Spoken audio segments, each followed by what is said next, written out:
This is the cutting at the southern end of the Mossgiel Tunnel, sometimes known as Circa Tunnel.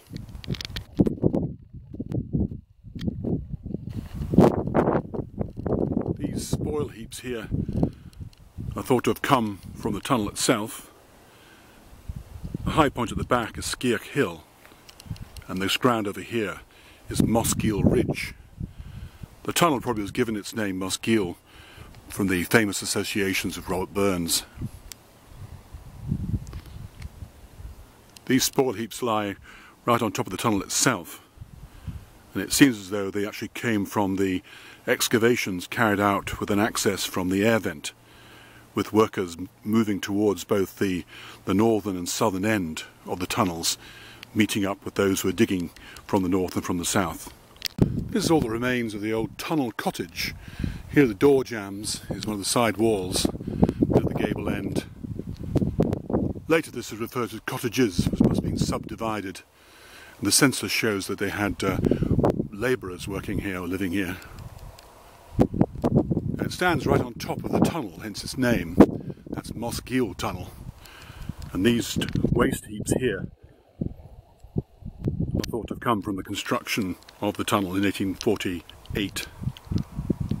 What's not recorded is whether this was a railway workers' cottage, maybe in some way related to the maintenance of the tunnel.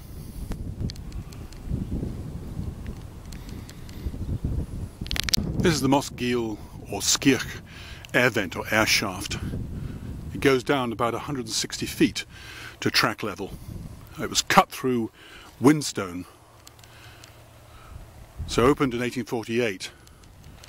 It was extensively reconditioned in 1927 by the London Midland and Scottish Railway.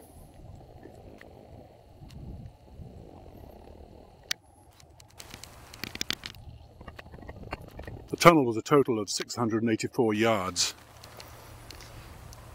On the northern side, the tunnel goes across an embankment across what was one time Loch Brown, so the loch was drained to allow for the railway's construction.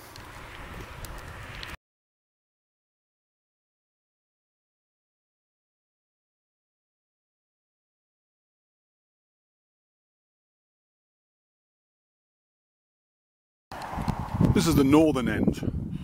The area to the right with the rough grazing is where the old Loch Brown used to be. The railway cuts across the middle of it, the tunnel entrance just being up a short cutting. In the distance is Sangan Mill. The mill had to be closed because of the lack of water from the draining of the loch, and they had to pay compensation to the miller.